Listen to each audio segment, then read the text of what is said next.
¿Qué escándalo se destapó en Veracruz? Y no estamos hablando de un caso menor, sino de una red de huachicol con empresarios, funcionarios y hasta marinos involucrados. Y ojo al detalle, entre los detenidos aparece el sobrino de nada más y nada menos que de José Rafael Ojeda Durán, un nombre que no es cualquier persona, es el ex secretario de Marina y uno de los hombres más cercanos al entonces presidente de la República, Andrés Manuel López Obrador.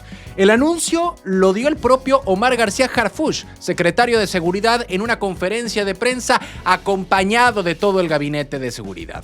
Vamos a informar los resultados de una operación conjunta entre la Secretaría de Marina, la Fiscalía General de la República y la Secretaría de Seguridad y Protección Ciudadana, que llevó a la detención hasta el momento de 14 personas involucradas en el mercado ilícito de combustible y otros delitos. Ahí dejó claro que Veracruz es uno de los epicentros de esta red que operaba a nivel nacional. En días recientes se realizaron despliegues operativos en los estados de Nuevo León, Tamaulipas, Veracruz y Ciudad de México.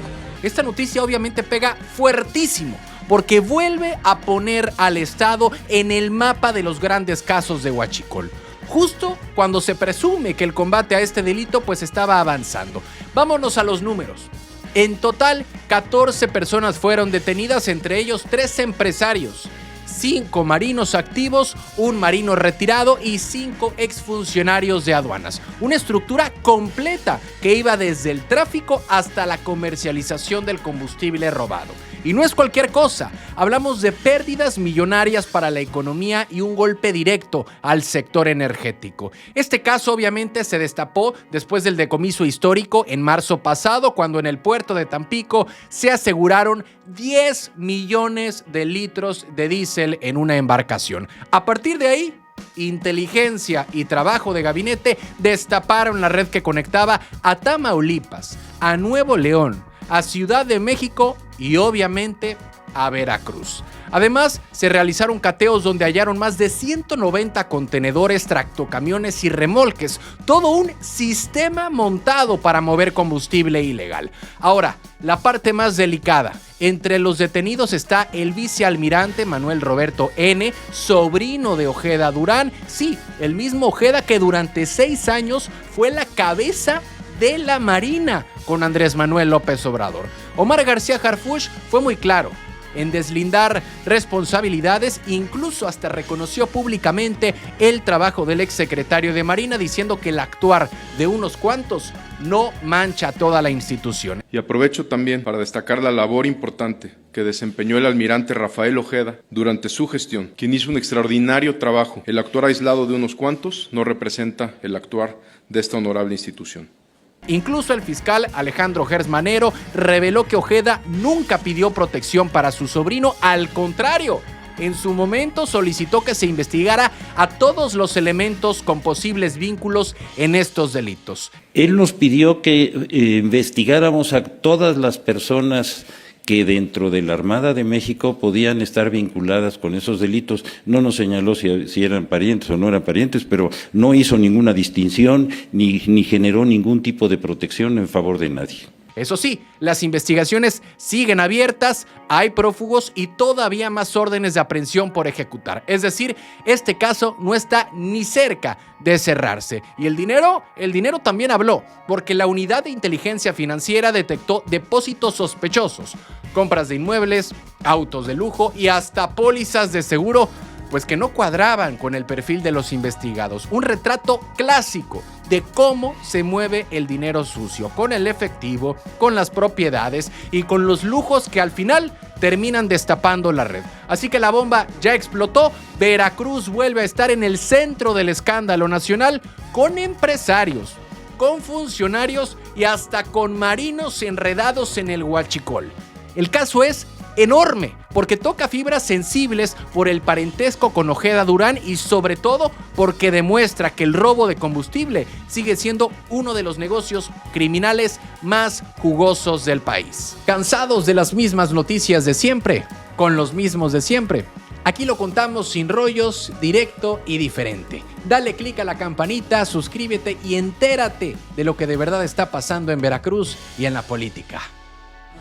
Información nacional.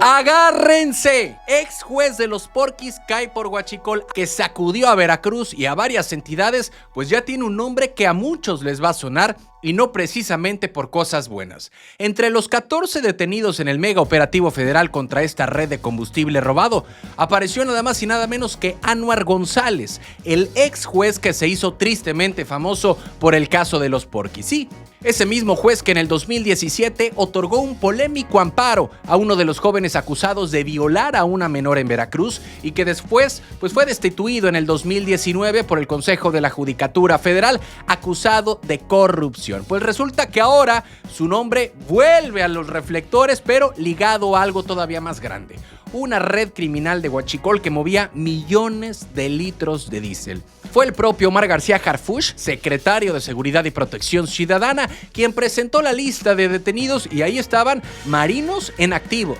exfuncionarios de aduanas, empresarios, y de pronto aparece el nombre de Anwar. Sergio N., Carlos de Jesús N., Fernando Ernesto N., Francisco Javier N., Endira Xochitl N., Perla Elizabeth N., Anatalia N., Ismael N., Anwar N., Héctor Manuel N. y José N. Y claro, esto levantó cejas en todo el país, porque puso sobre la mesa cómo un juez que debería estar del lado de la justicia, pues terminó embarrado en un esquema criminal. La cosa se pone todavía más fuerte cuando se revisa lo que reveló una investigación de Mexicanos contra la Corrupción.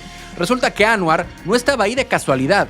Desde el 2023 había sido designado apoderado legal de la empresa Mefra Fletes, señalada de trasladar huachicol decomisado en Tamaulipas y Baja California. O sea, no es que pasara por ahí, estaba directamente metido en el engranaje legal de la compañía. Y como si la trama no fuera ya bastante oscura, esa misma investigación recordó que la comisaría de la empresa Mefra Fletes era una joven cuyos restos aparecieron después en una fosa clandestina en Jalisco.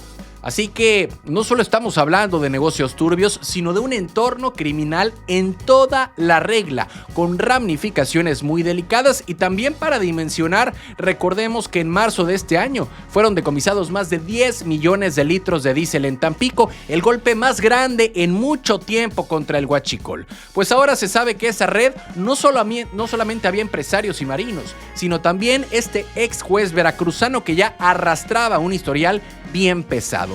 Hoy, Anwar González ya está entre los detenidos y el caso se suma a ese expediente de corrupción y abuso de poder que lo persigue desde hace años. Y lo que muchos se preguntan es cómo alguien que fue destituido pues terminó involucrado otra vez en asuntos tan delicados. ¿Qué tanto sabía y qué tanto hizo como abogado de esa empresa? El ex juez de los Porquis ahora está en el ojo del huracán, pero esta vez no como juzgador, sino como acusado dentro de una red de huachicol que movía millones. La justicia le da la vuelta a la historia. Quien antes otorgaba amparos polémicos, hoy enfrenta un proceso que podría marcarlo de por vida. Y aquí la gran pregunta es, ¿caerán más piezas grandes como él dentro de esta red? Información nacional. Vaya bomba la que soltó la Fiscalía General de la República. Resulta que lo que muchos se preguntaban, si Rafael Ojeda sabía o no de las irregularidades en la Secretaría de Marina, pues ya tiene respuesta. Y sí, el propio fiscal Alejandro Gertz Manero reveló que el exsecretario de Marina denunció desde hace 2 años casos de presunta corrupción dentro de la institución. Él nos pidió que investigáramos a todas las personas que dentro de la Armada de México podían estar vinculadas con esos delitos. Y aquí lo interesante, Ojeda no se quedó callado, no se hizo de la vista gorda, sino que directamente fue con la Fiscalía General de la República para poner sobre la mesa denuncias y pruebas. Gertz Manero contó que desde entonces empezó a armar una investigación a fondo, en la que también entraron áreas clave como la UIF y el SAT, sobre todo para seguir la pista del dinero y de los movimientos sospechosos. Ya el fiscal reconoció que lo que encontraron pues no fue cosa menor. Hablamos de una cantidad enorme de información sobre conductas irregulares que iban más allá del trabajo institucional. O sea, no era un problema de protocolos o de disciplina, sino de personas dentro de la Marina que se metieron en cosas turbias por su cuenta. Y aquí hay que subrayarlo, porque Alejandro Gertz Manero fue claro al decir que Ojeda nunca pidió excepciones ni ni protecciones para nadie. Al contrario, le pidió que se investigara a todos los involucrados sin importar rango o relación personal. Y eso incluye a quienes hoy están detenidos en los operativos recientes contra la red de Huachicol, donde salió embarrado nada más y nada menos que su propio sobrino. No nos señaló si eran parientes o no eran parientes, pero no hizo ninguna distinción ni generó ningún tipo de protección en favor de nadie. Esta parte es clave, porque lo pinta distinto a lo que muchos pensaban. Algunos creían que Ojeda estaba en silencio para cubrir y encubrir, pero en realidad llevaba 2 años empujando estas investigaciones. Y con eso la narrativa cambia. El ex secretario de Marina aparece como alguien que sí intentó limpiar la casa antes de que estallara el escándalo. Claro, el tema no deja de ser polémico, porque ya la institución quedó manchada con estos casos de corrupción y de crimen organizado, y ahora la opinión pública pues está dividida entre quienes ven a Ojeda como un denunciante responsable y quienes creen que de todos modos el barco se le hundió en las manos. Lo cierto es que la corrupción dentro de la Marina ya no es rumor, la Fiscalía General de la República lo confirmó, y mientras tanto, Gertz Manero dejó entrever que todavía hay más nombres y más piezas por caer, dijo que se sigue procesando información y que el caso no termina aquí ni con 14 detenidos. Es decir, la investigación podría escalar y destapar más redes dentro de una de las instituciones que históricamente se consideraba de las más sólidas del país. Así que a 2 años de distancia, sabemos que Ojeda sí dio la voz de alerta y pidió investigar a todos en la Marina. Hoy, con las detenciones recientes y con el eco mediático, su decisión cobra otra dimensión. La pregunta es, ¿esto servirá para limpiar la institución o apenas estamos viendo la punta del iceberg de un problema mucho más grande?